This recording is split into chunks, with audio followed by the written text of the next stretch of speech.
Bonjour tout le monde. Donc, j'ai fait mon intro sans le son, donc je la refais, c'est pas grave. Donc, on est le lundi 20 mai, il est 20h30 en France, et donc je vais recevoir tout de suite mon invité Yann Charrier. Salut Yann. Salut Jérémy, merci de Donc, me recevoir. avec grand plaisir. Donc Yann, tu es psychologue, enfin tu as une formation de psychologue du travail et psychologue des organisations. Et ce soir, on va parler ensemble dans le cadre de ce 48e épisode de Science en conscience des conséquences sur la santé de l'ingénierie sociale. Et tout d'abord, qu'est-ce qui t'a fait revenir à cette casquette? Qu'est-ce qui t'a fait remettre ta casquette de psychologue récemment? Alors, je l'avais quitté parce que j'en avais marre des conditions de travail, pour faire simple, et je suis passé complètement à autre chose.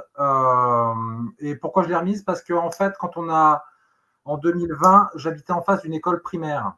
Et donc, je voyais le matin, le soir, les enfants aller venir, respectant les protocoles. Et quelque chose m'a choqué que je n'avais pas vraiment capté avant. Et donc, j'ai commencé à chercher dans ce que je connais. Et j'ai été surpris de découvrir énormément de choses. Ok, très bien. Donc, Et donc, donc tu as une présentation sous forme de PowerPoint que tu vas pouvoir présenter, parce qu'il va falloir revenir sur des notions que les gens ne connaissent pas forcément, que moi j'ai découvertes en grande partie depuis 2020, et notamment cette notion d'ingénierie sociale, qui est presque une science, hein. En tout cas, il y a beaucoup d'expériences qui sont faites sur les humains, qu'on le sache ou non, et c'est des expériences qui ont été tellement répétées qu'en fait, on arrive à faire des règles quasiment et à les appliquer ensuite sur les populations, et ça marche. Ça marche, c'est ça qui est terrible, c'est que ça marche. c'est fait pour. Donc, et c'est fait pour, et ça marche. Donc voilà, donc je vais rajouter donc ta présentation, et quand tu es prêt, eh bien, tu peux démarrer. Ah, bah c'est juste qu'on va remonter. Voilà, Voilà, à la c'est ça. diapo. Donc là, on commence, ça c'est bon? Ah bah c'est super. C'est bon, tu peux y aller, ouais, c'est bon. Super. Alors donc, les conséquences sur la santé de l'ingénierie sociale. C'est quelque chose c'est une question qui pose plusieurs questions, à savoir qu'est-ce que la santé et qu'est-ce que l'ingénierie sociale, bien sûr. Donc, on passe direct, on commence.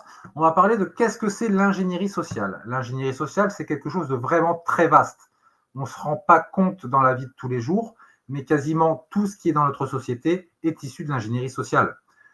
Alors, la définition, c'est une pratique visant à modifier à grande échelle certains comportements de groupes sociaux.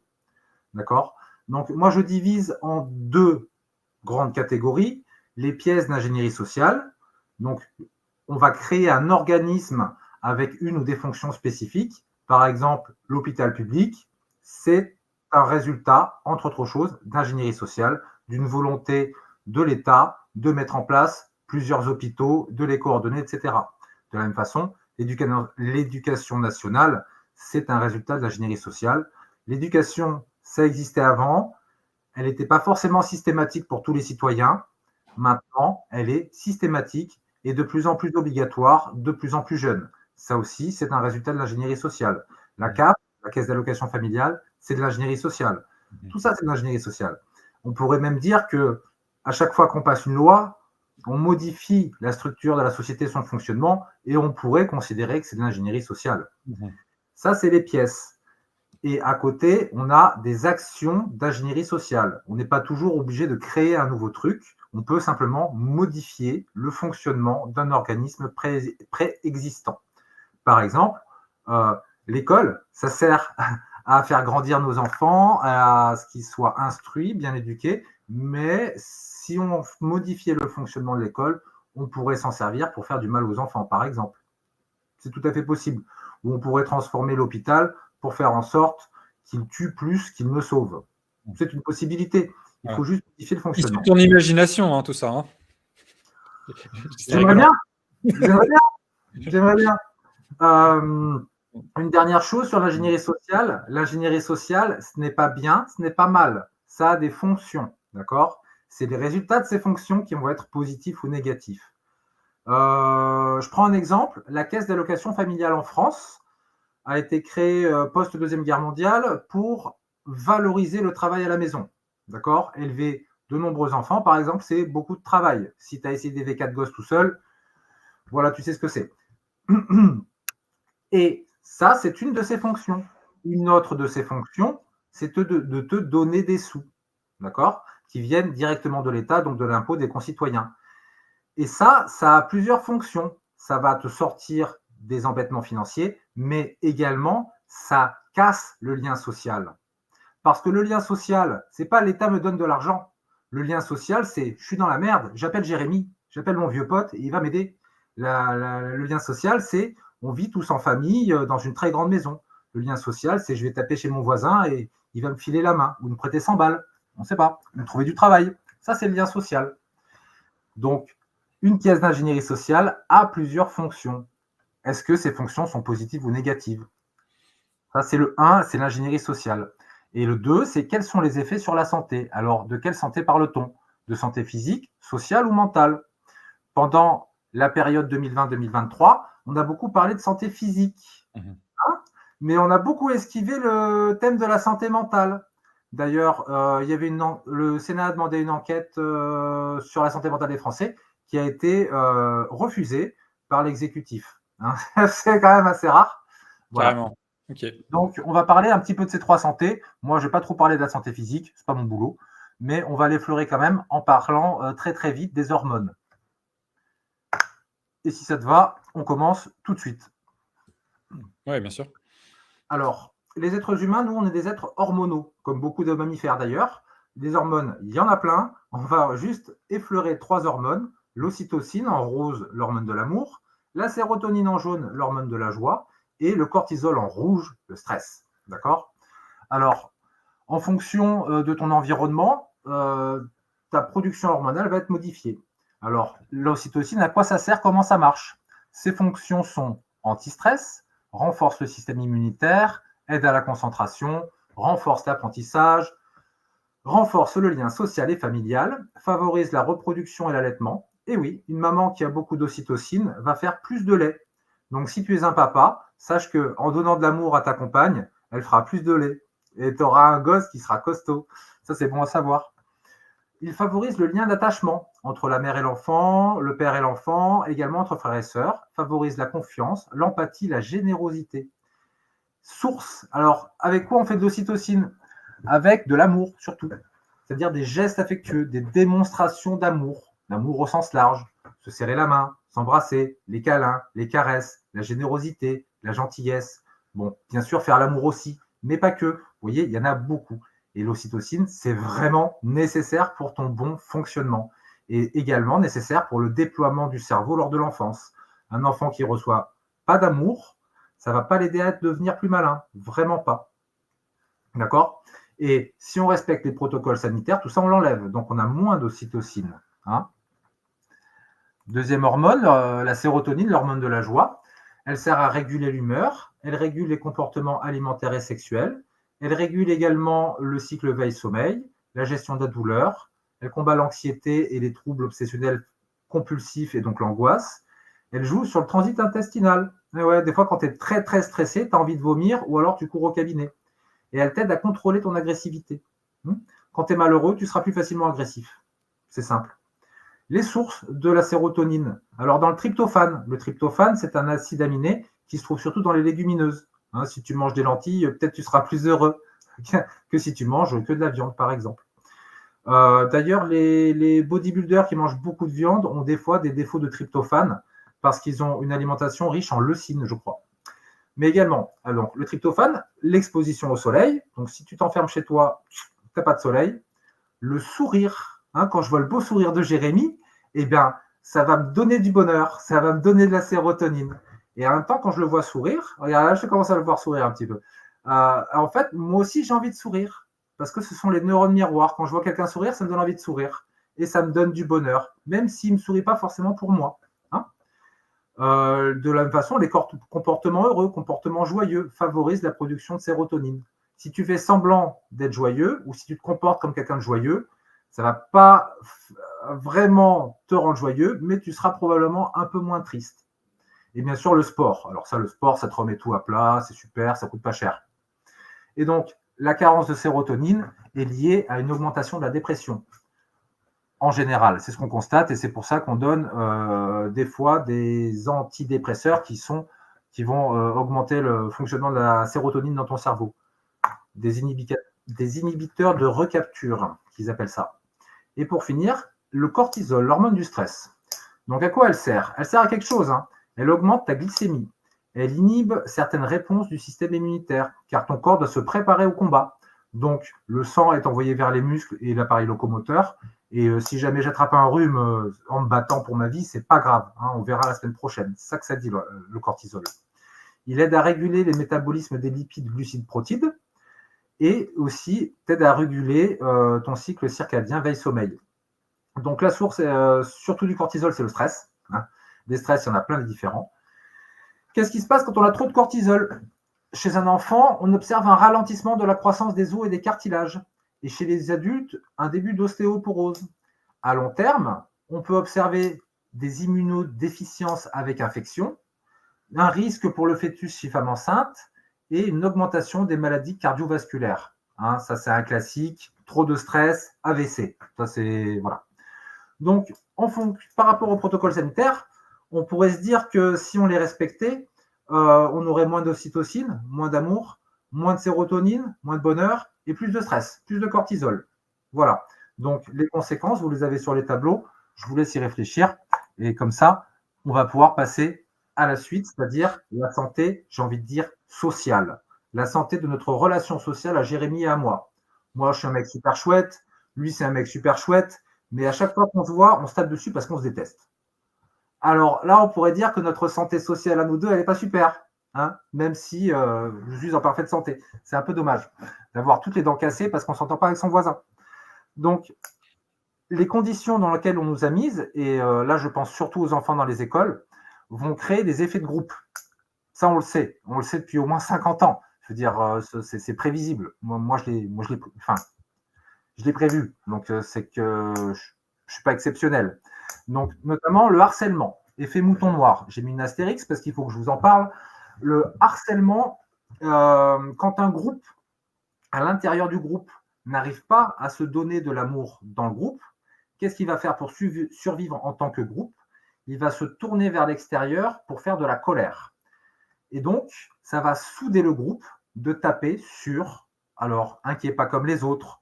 Par exemple, le classique, c'est le gars est trop bronzé, ou pas assez, ou c'est un homme, ou c'est une femme, ou il est mal coiffé. Bon, voilà, c'est pas important. L'important, c'est de souder le groupe autour d'un acte de violence. D'accord? Ce qu'on observe maintenant vraiment beaucoup dans les écoles en France. Les comportements antisociaux. Les comportements antisociaux, tels que casser, brûler, taper, voler, etc., peuvent et souvent évoluer vers la délinquance et éventuellement vers la criminalité.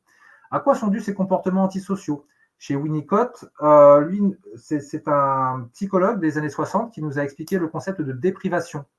Donc, par exemple, si la maman d'un enfant vient à décéder, cet enfant va être déprivé de sa maman. Ça veut dire qu'il l'avait avant, il ne l'a plus maintenant.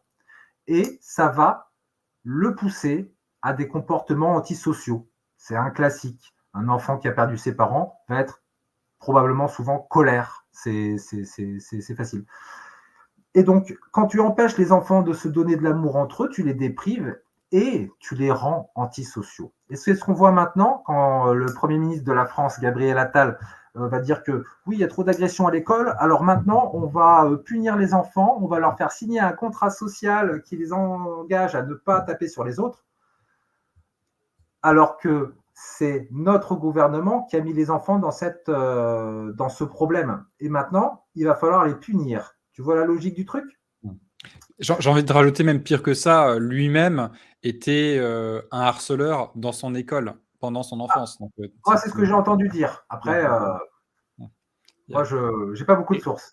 Il y a pas mal de preuves quand même. Enfin, j'ai l'impression qu'il y a pas mal de preuves. Bon, voilà. Bon. Il n'y a pas qu'une personne qui le dit. Après. Voilà, c'est ça. Ok, bon, voilà. Mais bon, après, on a l'habitude avec ces gouvernements actuels d'avoir effectivement des gens qui ont plutôt un profil de harceleur et qui viennent expliquer aux autres que il faut pas embêter les autres. Bon, bref. Oui, c'est un classique, c'est l'inversion accusatoire. Exactement, c'est ça. C'est la technique de base. Et on remarque aussi dans les groupes, et je parle dans tous les groupes, enfants, adultes, quel que soit l'âge, des difficultés à résoudre les problèmes interpersonnels dans les groupes. Pourquoi? Parce que c'est très difficile de résoudre les problèmes dans les groupes déjà, mais en fait, quand tu ne comprends plus vraiment ce que je dis ou tu ne vois plus mes émotions, c'est très difficile de deviner les émotions de quelqu'un et donc de résoudre des problèmes interpersonnels. De la même façon, bon là, je prends une feuille de papier blanche, elle pourrait être bleue, mais ça, en sciences de la communication, ça s'appelle du bruit. Le bruit, dans la théorie de Shannon, étant défini par tout ce qui vient entre toi et moi, qui t'empêche de m'entendre et qui m'empêche de t'entendre. Donc, ça, c'est du bruit. C'est du bruit auditif et c'est du bruit visuel, parce que tu as du mal à comprendre ce qui se passe. Hein. Imaginons pour un enfant tout petit, alors là, c'est une catastrophe. Bref, là, c'est autour de la santé sociale. On pourrait en parler beaucoup plus, mais là, c'est juste pour faire le distinguo. Et après, on va parler de santé mentale. OK ? Donc, on va parler de symptômes généraux et aussi de symptômes de la dépression. Là, je vous ai mis les symptômes de base de la dépression. Comment ça marche ? La dépression, c'est une collection. D'accord ? Il y a tous ces symptômes et tu les collectionnes. Si tu en as un, c'est peut-être que tu as un coup de blues. Si tu en as deux, ça ne va pas en ce moment. Si tu en as 5, tu es considéré comme dépressif. Ça veut dire que 5, c'est grave. Déjà 4, c'est grave. Quand tu en as 3 ou 4, tu te poses des questions, tu en parles à quelqu'un, il faut faire quelque chose. Quand tu arrives à 5, il y a souvent déjà des idées morbides dedans. Alors, quels sont ces symptômes ? Humeur triste, perte d'intérêt ou de plaisir dans la plupart des activités, perte ou prise de poids, insomnie ou hypersomnie, agitation ou ralentissement psychomoteur, ralentissement cognitif, on réfléchit moins vite, fatigue, perte d'énergie, psychasthénie, c'est-à-dire fatigue mentale, culpabilité excessive, sentiment de dévalorisation, de toute façon c'est de ma faute, je suis une merde et j'y arriverai jamais, trouble de la concentration, pensée morbide, idées suicidaires et bien sûr suicide. D'accord ? Vu qu'on parle de santé, bien sûr que le suicide, c'est très mauvais pour la santé. OK ? Alors pourquoi je mets 60% des enfants ? Parce que en 2021, sur une étude allemande, sur environ un échantillon de plus de 100 000 enfants, ce qui est énorme. Un échantillon de 5 000, c'est énorme. 100 000, c'est très énorme. Et on remarque que plus de 60% des enfants ont au moins acquis un symptôme de la dépression. D'accord ? Donc ça veut dire, dans le concret, quand on voit ton enfant à l'école dans ces conditions protocolaires, tu as 6 chances sur 10 pour qu'il revienne amocher. Est-ce que tu joues ? Est-ce que tu joues ? Alors, pourquoi j'ai mis ça, en particulier la dépression ? Parce que c'est un peu le bain dans lequel on baigne. Hein. Pas de sérotonine, pas d'ocytocine, pas d'amour, dépression. Pas de soleil, voilà. Et après, des symptômes généraux. Tous ces symptômes, c'est des symptômes qui ont été vus par des professionnels sur le terrain. Moi, je ne suis pas allé faire des diagnostics cliniques sur les enfants. Ce n'est pas mon travail. Je ne fais pas de diagnostic clinique. Moi, je fais des diagnostics organisationnels. D'accord ? Et donc, je me base sur le travail de professionnels de terrain pour comprendre le fonctionnement du système.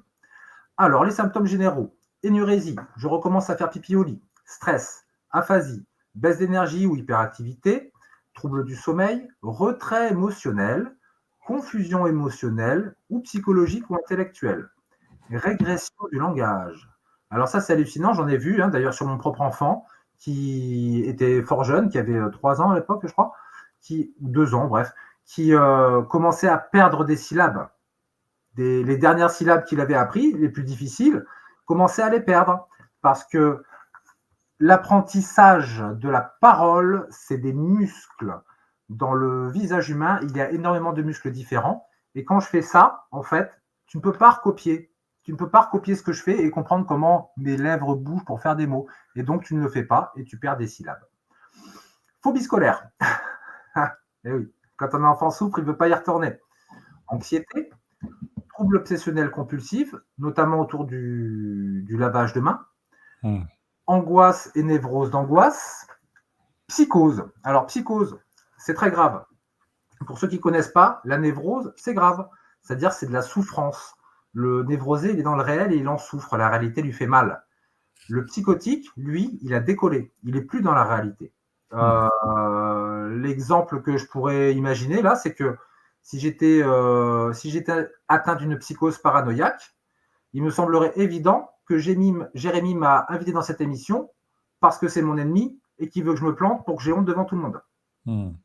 Bon, là, tu vois, tu n'es plus dans la réalité parce que Jérémy, il a autre chose à faire les lundis fériés que de venir me pourrir la vie. Il s'en fout. Hein. Ça, c'est voilà. Donc, le psychotique, il n'est plus dans la réalité. Alors là, on va parler d'autre chose de plus dur. Hétéroagression et auto-agression. Hétéroagression, c'est taper sur les autres. Auto-agression, c'est se taper sur soi-même, et notamment l'automutilation. Il y a dans le jargon scientifique, je crois qu'on appelle ça des gestes auto-infligeants, je crois, un truc comme ça. Enfin bref, bref. Donc, auto-agression, automutilation. Alors, par exemple, témoignage d'une dame qui est maîtresse d'internat dans un internat de filles et qui explique que en fait, les enfants sont masqués du réveil 7 heures du matin jusqu'à 22 heures l'heure du coucher, hein, même dans leur chambre, parce qu'ils sont 2 par chambre. Et dans ces conditions, en fait, voit une gamine arriver qui lui dit ah, je saigne, hein, mais qu'est-ce que tu t'es fait? Ouais, mais je me suis fait un peu mal, mais elle finit par comprendre que c'est fait exprès. Mais pourquoi tu fais ça? Bah, ça me fait du bien, c'est comme des bonbons. C'est comme des bonbons. Parce qu'en fait, quand tu souffres trop, mentalement, la souffrance physique va te faire oublier un peu ta souffrance mentale. Tu vois. Ah oui. Là, sa copine de chambre, elle lui dit mais tu t'es servi de quel cutter? Du tien ou du mien? Elle dit mais je sais pas pourquoi, mais putain, mais j'ai le sida, moi. Tu vois. Et ça te donne des situations comme ça qui sont très mauvaise pour la santé. D'accord? Parce que tu peux aussi faire une auto-agression, te scarifier un peu et finalement y laisser la peau. Ça peut arriver. C'est rare, mais ça peut arriver. D'accord? Et ça, l'auto-agression, c'est devenu monnaie courante. D'ailleurs, on aura une diapo là-dessus. Ensuite, syndrome de stress post-traumatique et traumatisme de guerre. En gros, ça veut dire la même chose. Ça veut dire qu'il y a eu un stress tellement violent, comme une explosion d'un missile qui a explosé la moitié de l'école et tous les gosses, la moitié des gosses sont morts là. Ça va occasionner un traumatisme de guerre dû au stress important. Alors moi, je voudrais savoir, Jérémy, comment est-ce que c'est possible qu'un enfant en France en 2021 puisse souffrir d'un traumatisme de guerre alors que c'est pas la guerre dans l'école? Bah, oui, moi je me souviens que Emmanuel Macron nous a bien dit que nous étions en guerre, donc on a... donc on était en guerre, n'est-ce pas? Enfin, on était en guerre, mais on n'a pas vu les fusils. Hein. Certes, mais on a vu les collabos, on a vu les capots aussi. C'est vrai, c'est vrai. Donc moi, c'est la question qui m'a empêché de dormir pendant un moment jusqu'à ce que je trouve. Alors, pour parler de ça, non, voilà. Donc, on va juste rester 2 secondes sur les automutilations. Là, vous voyez, c'est présenté de façon à ce que ce soit difficile à lire, mais on va y arriver quand même.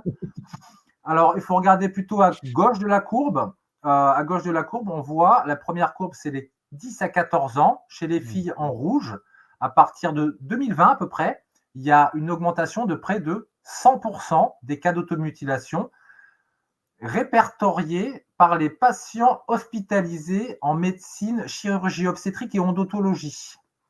D'accord? Donc, ce n'est pas tous, c'est uniquement ceux qui ont fini à l'hôpital. D'accord?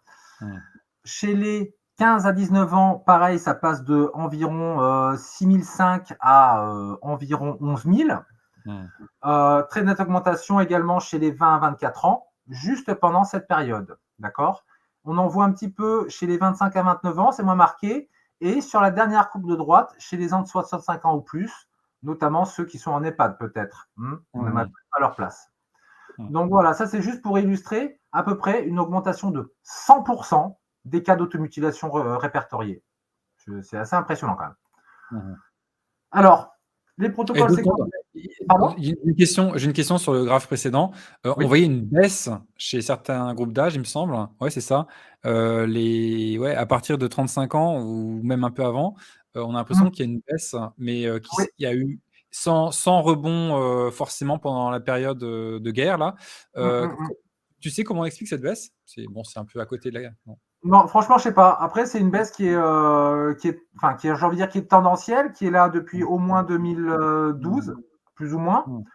Je ne sais pas. Je ne sais pas expliquer ça. Et d'ailleurs, je ne me suis pas efforcé de l'expliquer parce que je m'y intéresse pas des mal. Ce qui m'intéresse, moi, c'est de mettre les enfants dans des situations où ils ne sont pas amenés à s'automutiler. Bien sûr. C'est sur ça qu'il faut travailler. Ouais. Ok, ça marche. Donc, c'est quoi les protocoles? On a beaucoup parlé des protocoles au sens physique du terme, physiologique et médical, et on a très peu parlé des protocoles au niveau psychologique, voire pas du tout. C'est pas pour rien. Selon le docteur Anthony Fauci, le chef du NIAID, donc je vous invite à rechercher ce que c'est si vous ne savez pas. C'est un institut américain qui s'occupe des maladies Allergique, non? allergiques, contagieuses. Ils ont notamment commencé avec le sida dans les années 80. Oui, c'est ça. Pour ce monsieur, personne ne sait d'où viennent les protocoles sanitaires, les distanciations, les masques. C'est juste une idée qui est apparue comme ça. Alors, d'ailleurs, c'est ce qu'il dit Anthony Fauci, c'est le monsieur en haut à gauche. Vous voyez qu'il porte 2 masques sur cette photo parce que c'est le premier homme dans le monde à conseiller aux Américains de ne pas mettre un masque, mais d'en mettre 2. Hein. Bon. Donc là, vous voyez à droite. On n'est jamais trop sûr. On n'est jamais trop sûr. Ah, on n'est jamais trop sûr. On peut mettre aussi 3 préservatifs quand on fait l'amour, c'est possible. Hein. Ça ne marche pas forcément mieux. Donc, en fait, quand il lui est demandé d'où viennent les mesures de 6 pieds de distance, est-ce que vous vous souvenez de preuves scientifiques qui supportent la distance de 6 pieds de long? Non, je ne me souviens pas. Vous ne vous souvenez pas? Ou est-ce que vous n'avez pas trouvé de preuves scientifiques? Je n'ai pas vu de preuves, mais je ne suis pas sûr d'en avoir vu à ce point. Et je n'ai jamais pris part à ces conversations. Mais depuis, monsieur, ce thème a été très largement abordé. Est-ce que vous avez vu des preuves depuis qui supportent le fait qu'on doive se distancier socialement? Non. Voilà. Non. Voilà, sorti du chapeau, quoi. Il n'y a rien. Donc, alors moi, pour comprendre les traumatismes de guerre, je suis allé voir chez monsieur Donald Hebb. Monsieur Donald Hebb était il travaille sur le cerveau dans les années 40. Et c'est lui, en fait, avec son équipe, qui révolutionne l'approche neuronale du cerveau. Hein, à l'époque, on n'en était pas là. En 1951, il est contracté par l'université McGill, en collaboration et financé par la CIA, pour travailler sur des thèmes spécifiques d'isolation sensorielle. Alors, qu'est-ce que c'est que cette histoire? L'isolation sensorielle. Vous avez peut-être déjà vu à la télé, dans des films ou des séries de science-fiction, des gens qui sont dans des caissons d'eau tiède, baignant, avec les yeux bandés, etc. Isolation sensorielle. Ça, c'est la version Hollywood. La version labo, labo, ça veut dire pas beaucoup d'argent, c'est ça. Et ouais, labo de psychologie, c'est pas un truc où il y a beaucoup d'argent. On met un mec dans un lit, on l'attache, et je vais vous lire la procédure d'isolation totale. Les oreilles sont bouchées, plus d'ouïe, les yeux bandés, plus de vue, les mains capitonnées, plus de toucher. Il porte des chaussures aussi, pas de toucher au niveau des pieds. Il ne peut pas bouger parce qu'il est sanglé, donc synesthésie. En plus, il n'a pas le goût parce qu'on ne fait pas manger des glaces à la vanille, donc il n'a vraiment aucune sensation. Et le sujet est ligoté afin qu'il adopte le comportement voulu, pour vraiment pas qu'il bouge. D'accord? Donc ça, j'appelle ça la phase 4, c'est l'isolation totale.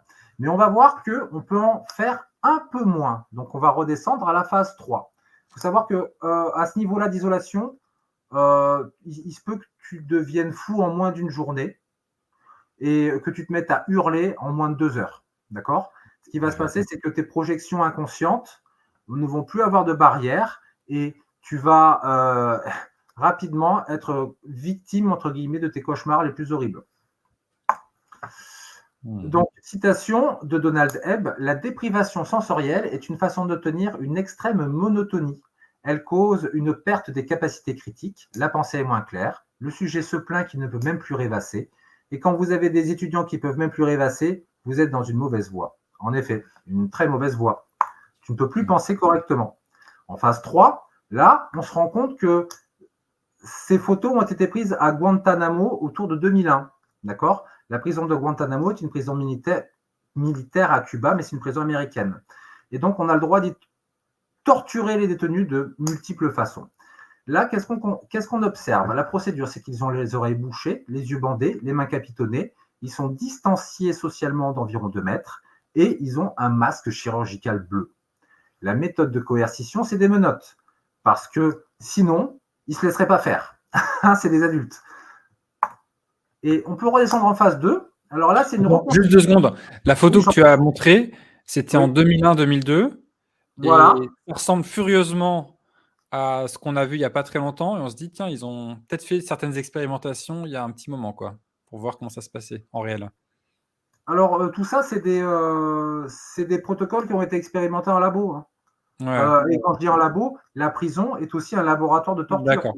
Ouais, OK, OK. En 2001, l'administration Bush rétablit l'usage de la torture dans les prisons, dans certaines prisons. Beaucoup de gens sont contre, mais ça se fait quand même. Et en torturant des gens, tu apprends à les torturer, d'une part. D'autre part, il existe des manuels de torture, Mmh. notamment le QBARC, que je vous recommande, qui est trouvable en version française en France. Pour 20 balles, tu peux trouver ça. Comment ça s'écrit ça? Kubark? QBARC, Tubark? Kubark, il sera dans la bibliographie à la fin. D'accord, ça marche. D'accord. Donc ça, c'était la phase 3. Est-ce que j'ai répondu à ta question là? Oui, oui. Mmh Ouais. mh. Mmh. Ok. Donc on va redescendre en phase 2 Mmh. Mmh. et on va voir donc une manif reconstituée par Amnesty International où les prisonniers, les faux prisonniers, ont les yeux masqués, subissent un stress auditif avec un chien. Hein, tu fais aboyer un chien à côté de l'oreille de quelqu'un qui est menotté par terre, franchement, c'est pas drôle. Et ils sont distanciés socialement et ils ont des menottes. Bon, certains ont des menottes, après, c'est une reconstitution.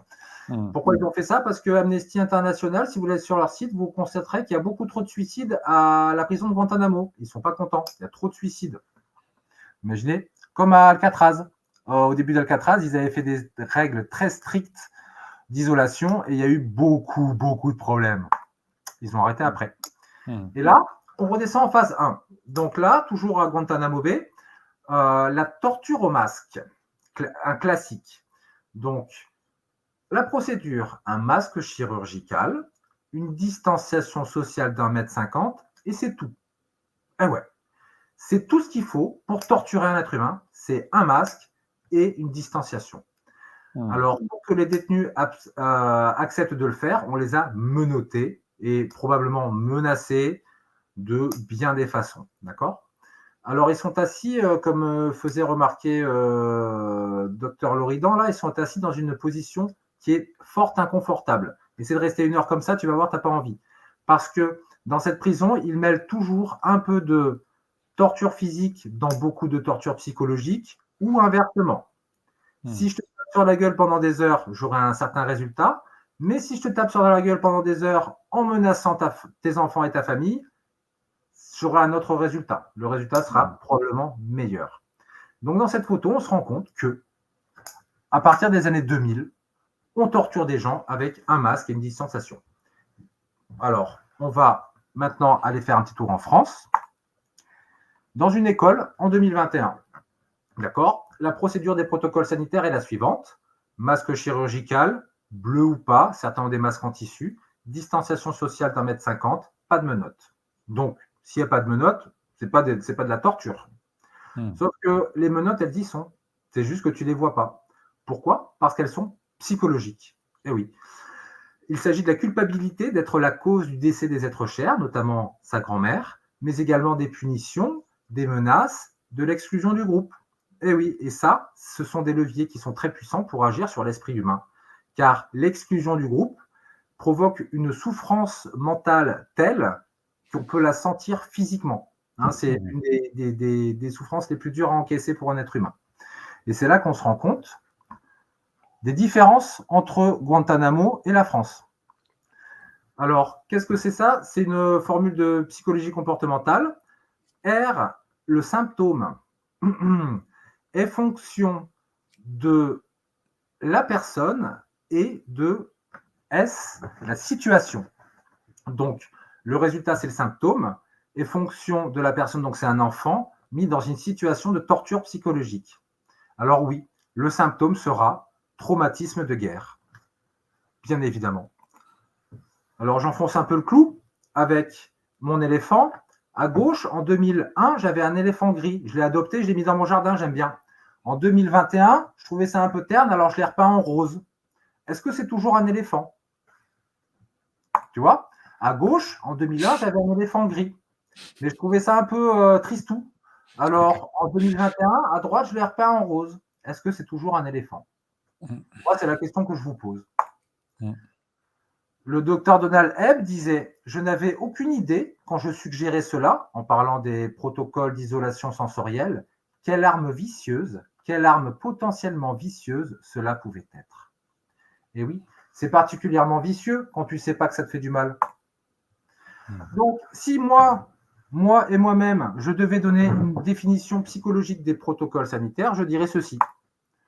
Expérimentation psychosociale de masse sur des enfants, sans étude d'impact, sans accord des parents, de méthodes de torture psychologique de niveau militaire.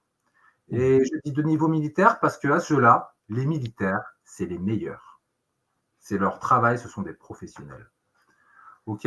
Donc maintenant qu'on a vu ce qu'étaient les protocoles sanitaires, en fait, on peut se demander dans quel but. D'accord ? Les effets primaires, c'était censé être pour nous protéger d'une maladie. D'accord ? Moi, je n'ai pas constaté d'effet. Hein. J'essaie de me documenter, je n'ai pas vu d'effets primaires. Par contre, les effets secondaires sont catastrophiques au niveau psychologique. Donc, on peut se demander à quoi ça sert. Si les effets secondaires sont supérieurs aux effets primaires, ils sont donc les effets primaires. D'accord ?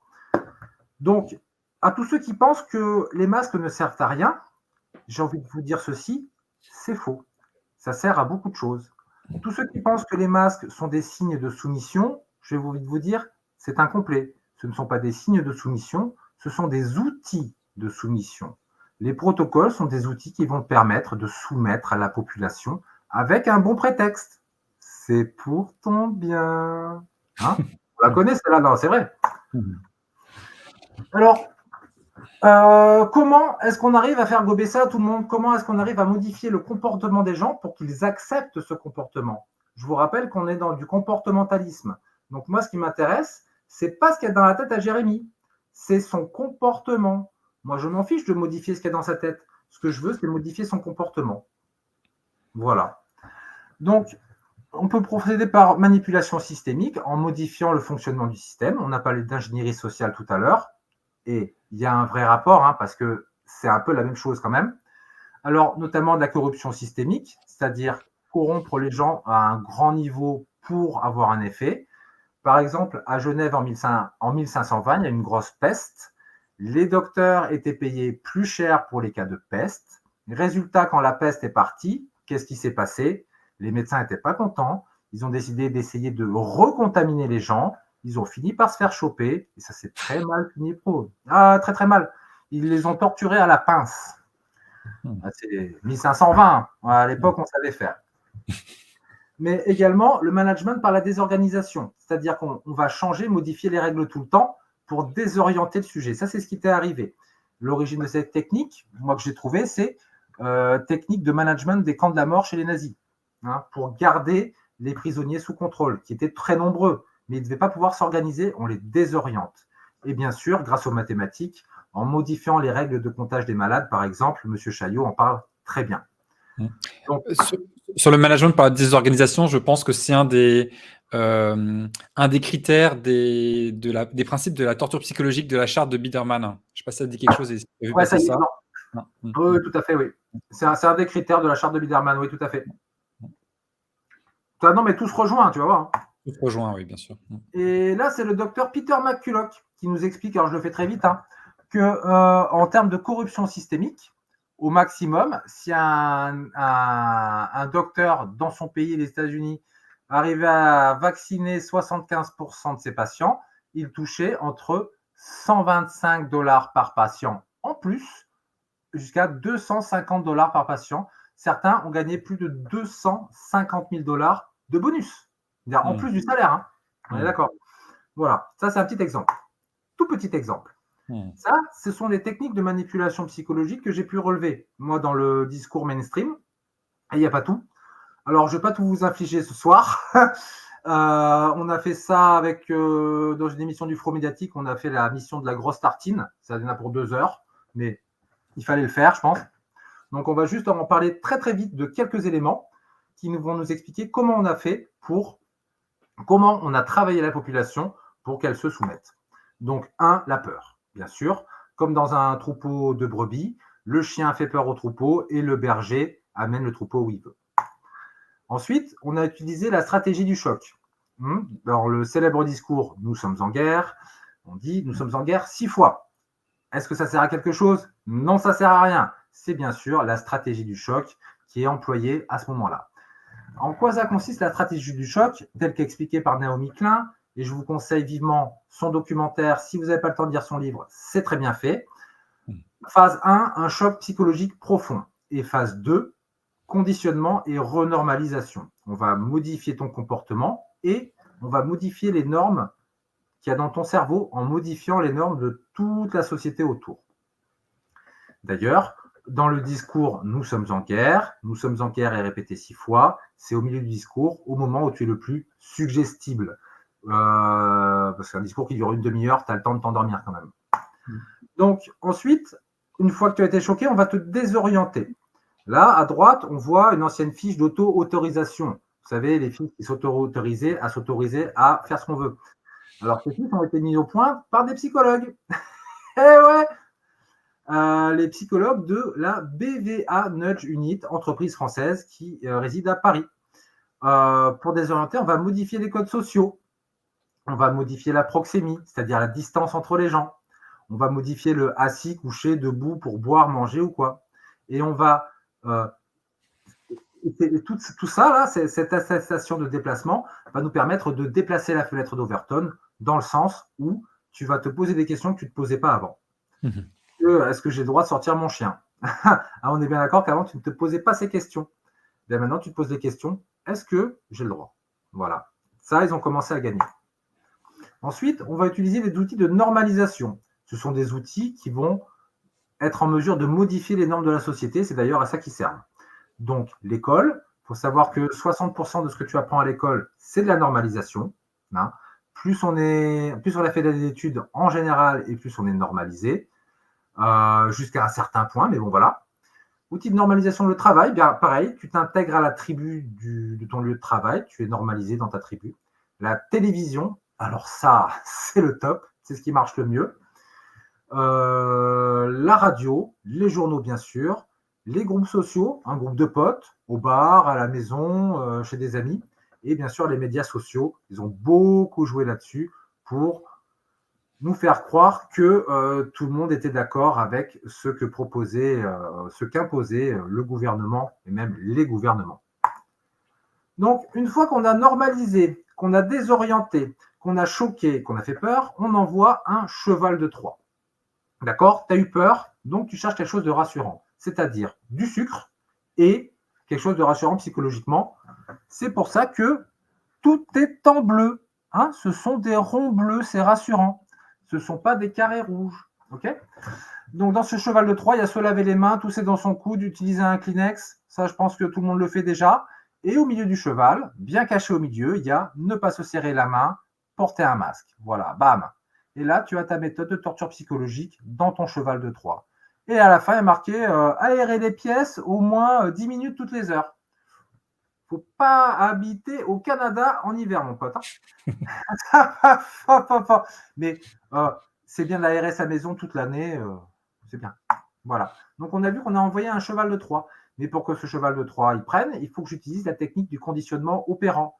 Le conditionnement opérant, c'est la base de la psychologie comportementale telle que développée par Skinner dans les années 50 avec des rats. Et ouais. On marche un peu comme des rats, un peu comme tous les mammifères d'ailleurs, avec des renforcements positifs, comme de la nourriture ou des bons points, et des renforcements négatifs, comme des chocs électriques. Ça, c'est pour les rats. Mais pour les humains, on peut utiliser de la nourriture, ça c'est fait, mais de l'argent, du statut, un avantage matériel, un travail. Et le top, c'est le bénéfice secondaire. Mais on reviendra après dessus. En renforcement négatif, violence verbale, violence symbolique, violence économique, et oui, 135 € pour non-port de masque, des fois, c'est le budget nourriture de ton mois en entier, donc tu ne manges plus. Et également de la violence physique. Ça, c'est vu, on ne va pas épiloguer beaucoup là-dessus, mais on a remarqué qu'il y a des groupes de citoyens qui se sont amenés vers des gens qui ne respectaient pas les protocoles et qui se sont mis à agresser physiquement et à taper un mec à 6 contre 1. Alors que la logique voudrait que si quelqu'un est susceptible de porter une maladie mortelle, tu ne vas pas le taper. Tu t'en éloignes. Donc ça, c'est vraiment des effets de normalisation. Ça peut aller très loin. Si tu n'es pas bien comme nous, on va te fracasser, mais voire même pire. Alors, les renforcements positifs, ça c'est génial, parce que un renforcement positif, c'est quoi? C'est du vent. Un encouragement, une félicitation et les remerciements pour le respect des protocoles sanitaires peuvent motiver les individus à continuer à adopter ces comportements. Ça marche très bien. Tel que, par exemple, citation que j'ai entendue, je ne dirai pas de qui, ensemble, il faut tenir bon. Comme c'est vicieux. Comme c'est vicieux.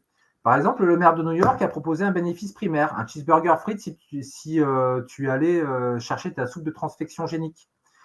Mais chez nous, on a utilisé plutôt des bénéfices secondaires. Félicitations, remerciements, solidarité, être responsable. Tu es une botte, tu es dans le camp des gentils, des biens. Mais également, nous aurons appris, nous serons devenus plus forts. Tout ça, c'est du vent. D'accord?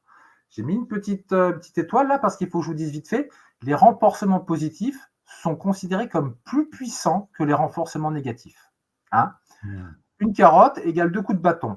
Et pourquoi? Parce que quand on considère que c'est plus puissant, la puissance d'une modification comportementale tient à sa durée dans le temps. D'accord? Si je te tape, quand je dois le dos tourné, eh ben, tu vas t'arrêter de faire ce que tu faisais. Si je te félicite, quand j'ai le dos tourné, tu te diras « Ah ouais, je vais continuer encore un peu quand même. » Hein? Donc, c'est comme ça qu'ils nous tiennent le renforcement positif par bénéfice secondaire. D'accord? On va voir juste un petit exemple vite fait. Tac. Là, voilà, grande affiche dans le métro ou je ne sais pas où. Soyons solidaires de ceux que le bip ne protège pas.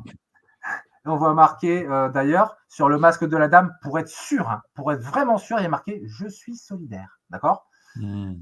Ok, donc là, on te donne du bénéfice secondaire. Okay.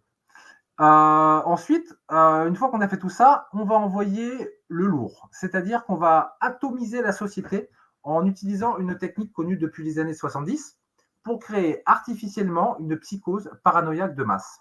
Alors, ça, ce sont des travaux qui ont eu lieu à partir de problèmes dans des sous-marins nucléaires dans les années 70 pendant la guerre froide, tels que dans un sous-marin nucléaire américain, il y a un espion russe, ou il y a la rumeur qu'il y a un espion russe. Parano complète. Et inversement, chez les Russes, pareil. Bon. Et donc, ça donne lieu à quelque chose qu'on a appelé le jeu de l'espion. Si je te fais croire, Jérémy, que dans ton groupe d'amis, si j'y arrive, il y a un traître, un espion, alors tu vas modifier ton comportement parce que tu vas te retenir de dire certaines choses au cas où le traître l'entendrait. Et donc, ça fout un bordel monstre dans les groupes. Et ça scinde la société en petits morceaux. Là, on a eu quoi? On a eu le jeu du contaminé. Je dis jeu, attention, un jeu, c'est quelque chose de très sérieux en psychologie. Par exemple, le jeu de la guerre, c'est quelque chose de très sérieux. D'accord? On a eu le jeu du contaminé. Tout le monde est contaminé, il ne faut pas se toucher, etc. Et là, on a eu le jeu du malade asymptomatique. Et alors là, c'est génial parce que tout le monde est l'espion. Tout le monde est le traître. Même moi, en sachant que je ne suis pas un traître, eh ben, je suis quand même un traître. Alors ça, c'est parfait pour atomiser la société et créer en vrai une psychose paranoïaque de masse. Donc, quand on te sort des trucs comme ça, il ne faut pas le croire, il faut vérifier, il faut vraiment vérifier, d'accord? Donc, ça permet de casser l'opposition, casser la société. Avec ça, tu balances une bombe nucléaire. C'est clair et net. Alors, pour finir, bon, ça, c'est quelques petits exemples de méthodes de manipulation, mais je vous jure, il y en a des tartines. Et tout ça, ça a été créé par des psychologues professionnels, notamment en France, l'unité de psychologie qui a été en charge de la période 2020-2021, je crois. Après, je ne sais plus qui c'est qui s'en charge maintenant. C'est BVA Nudge Unit. Alors, pour vous présenter, BVA est une société d'études et de conseils spécialistes du comportement. Peut-être que tu ne le sais pas, mais dans la rue, quand tu te balades, des fois, il y a des gens qui te comptent. Eh oui, quand tu sors du bus, quand tu sors du train, ou à telle heure sur telle place, des gens sont payés pour compter les citoyens, voir un petit peu les horaires d'influence. Mais le cabinet BVA est une grosse entreprise qui a plusieurs bâtiments dans des grandes villes de France, des milliers d'employés, et ils font très souvent des sondages sur tout et n'importe quoi. Le BVA Nudge Unit est donc créé à BVA en 2013 à partir du département innovation. En 2014, ils aident à la numérisation de la déclaration d'impôt sur le revenu en utilisant une technique de nudge. Le nudge, c'est une forme d'influence sur le comportement des personnes sans qu'ils s'en rendent compte. Pas de choc électrique. Hein. Là, tu ne vois même pas le coup venir. Donc, je passe les détails parce qu'il y en a des quantités pas possibles. Et ils sont responsables du management de la pandémie en 2020. Ils ont été contractés par le gouvernement une semaine avant le lockdown, une semaine avant les confinements. Ça tombe bien. Et maintenant, il s'appelle BVA Nudge Consulting. BVA Group devient BVA Family. C'est plus sympa. Mais on voit qu'en France, il y a aussi le BIT, Behavioral Insight Team, à travailler avec la direction interministérielle de la transformation publique, parce que c'est comme ça que ça marche maintenant. Okay, les ministères de la transformation publique travaillent avec des équipes de nudge pour pousser la population à faire ce qu'il faut faire sans qu'on te demande ton avis. Et tu ne vas même pas t'en rendre compte. Alors, le BIT, c'est une entreprise anglaise. Hein. Donc, c'est une entreprise étrangère qui travaille à la transformation publique en France. Moi, ça me pose un petit souci, je ne sais pas pour toi. Et voilà, on a fini. Hein. Là, ça va vite hein, parce qu'on n'a qu'une heure, mais vous avez un petit aperçu de quand même de comment nous vous avons travaillé, messieurs, dames. Voilà. Ok, merci beaucoup. Tu sais, que ce soit une entreprise anglaise ou française qui travaille là-dessus, les deux me posent problème. Hein. Même française. Moi aussi, les deux me posent problème. Mais pareil, si je te dis qu'il y a une entreprise américaine qui va influencer la prochaine politique publique en France, une entreprise privée, certes. Là, c'est carrément. Ouais, non, mais c'est très, très, très intéressant. C'est vraiment bien de pouvoir mettre des mots sur ces choses et d'expliquer qu'en fait, rien n'est laissé au hasard, quoi. C'est des choses vraiment très, très, très bien préparées, basées sur des expériences qui sont faites depuis des décennies, qui ont été théorisées, testées à Guantanamo Bay notamment et dans d'autres endroits. Et donc là, application en vie réelle sur les enfants, dans les écoles, avec la collaboration des instituts et des parents. Parce que tu as dit à un moment que les parents n'étaient pas forcément... Je ne sais plus ce que c'était ta diapo, je voulais réagir là-dessus, mais tu as dit que les parents n'étaient pas forcément au courant ou d'accord avec ce qui était fait. Mais moi, ce que j'ai vu, c'est ce qui m'a fait quitter la France, hein, d'ailleurs, hein, parce que j'avais 2 filles qui avaient à l'époque 6 et 10 ans, et pour moi, c'était impossible de laisser mes filles dans des endroits comme ça, de torture, hein, réellement, et c'est ce que tu as dit. Et moi, j'ai vu des parents qui réclamaient, qui demandaient que les profs vérifient bien que les petits aient bien leur muselière tout le temps et que même en courant, en sport, il fallait la garder parce que quand même, on ne sait jamais, des choses hallucinantes. Moi, je me suis dit, c'est irrécupérable à ce niveau-là. donc, on me suis cassé dans un pays où il n'y avait pas ce genre de choses. Voilà. Si je te fais assez peur, tu vas en réclamer plus. Hein, on a vu en France, pendant les premiers temps des confinements, on disait « Non, mais pas besoin des masques, de toute façon, on n'en a pas, ça ne sert à rien, etc. » jusqu'à ce que ce soit nous qui les demandions. Parce que si tu as assez peur, si tu es assez paranoïaque, tu auras besoin d'un fétiche pour te protéger de ta propre angoisse. Et donc, ce fétiche, c'est le masque. Ouais, un doudou. Simplement. Ouais. Sinon, il y a une question de Françoise et je suis entièrement d'accord avec elle. Comment expliquer que la plupart des psychiatres et psychologues qui connaissent ces techniques n'aient pas décelé la manipulation? Alors ça, franchement, le jour où tu as la réponse, appelle-moi. Vraiment, hein, vraiment, parce que, comment dire, je me sens un peu seul. Oui. Voilà, je me sens un peu seul. Il n'y a pas beaucoup de psychologues qui ont pu prendre la parole en France. Il y en a quelques-unes, surtout des dames, hein, apparemment. Oui, moi j'ai fait venir Marie-Estelle Dupont il y a longtemps, il y a 2 ans maintenant, hein, qui a parlé de ça, par exemple. Voilà. Marie-Estelle Dupont, Madame Dilleran, par exemple, aussi, qui marche très bien. Il y en a... Ariane Bilran, voilà. Et puis, il y avait, je me souviens plus de son nom, je vais retrouver son nom que j'avais au tout début, qui avait parlé justement de la muselière chez les enfants. Elle avait elle avait écrit un article pour France Soir. Et j'avais fait passer... Non, je vais retrouver son nom juste après. Ça va me revenir. Mais oui, effectivement, c'était plutôt des femmes. Alors, j'ai eu David Watson il n'y a pas très longtemps, qui est psychologue aussi. Voilà. Mais c'est vrai que sinon, il n'y a pas... Enfin, j'ai l'impression que beaucoup de gens ont laissé faire et je ne sais pas s'ils n'ont pas compris ou si c'est juste un phénomène, comme tu disais, de normalisation où on est dans un groupe, une structure, et si on commence à dire quelque chose qui sort de ce que dit le groupe, on se fait éjecter du groupe et on ne veut surtout pas être sorti du groupe. C'est tout simplement ça. Il y a ça, d'une part. D'autre part, moi, comme je t'ai dit, je n'exerce plus en tant que psychologue, donc j'en ai rien à foutre que ma carrière soit brisée. Mhm. Et d'autre part, tous les psychologues dont tu as parlé sont des psychologues cliniciens. Ouais. Ils Mhm. n'ont pas les outils. Mhm. Désolé, hein. Ouais, Chacun sa spécialité. c'est Et ça. comme disait Henri Wallon dans son excellent livre L'unité de la psychologie, c'est que en se réunissant tous ensemble qu'on peut y arriver. Parce que moi, ce travail, je l'ai effectué à partir de relevés de terrain de psychologues cliniciens, par Mhm. exemple, entre autres choses. Et sans eux, j'aurais pas pu faire ce travail.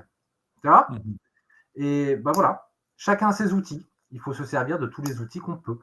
Ouais. C'était Lise Natanson, la personne que j'avais aussi fait venir. Ouais, c'est ça. J'ai retrouvé son nom. Je ne Ok. connais pas, mais Ouais, bon. ouais, bah, c'est voilà, aussi une femme, voilà, qui a vraiment fait un exposé remarquable sur justement, la le port de la muselière qui avait été annoncé le jour où les enfants revenaient après, l'assassinat de Samuel Paty. Donc il y avait une minute de silence, mais en plus de ça, avec les muselières par-dessus, enfin, il y avait tout un ensemble qui rendait la chose, juste, assez, dramatique, quoi, assez taré. Mm. Bref, OK. Hem Ah oui, ça c'est une autre question que je trouve très intéressante de Nancy. Comment expliquer que tout le monde n'a pas été peureux à ces manipulations sociales? Alors, je sais pas. Je pense qu'un des premiers facteurs, c'est combien de télévision tu as chez toi. D'accord. Non, vraiment, hein. Pendant le premier confinement, moi, j'avais un bon score pour reconnaître, comme ça, de vue, les gens qui ont une télé chez eux. Mmh.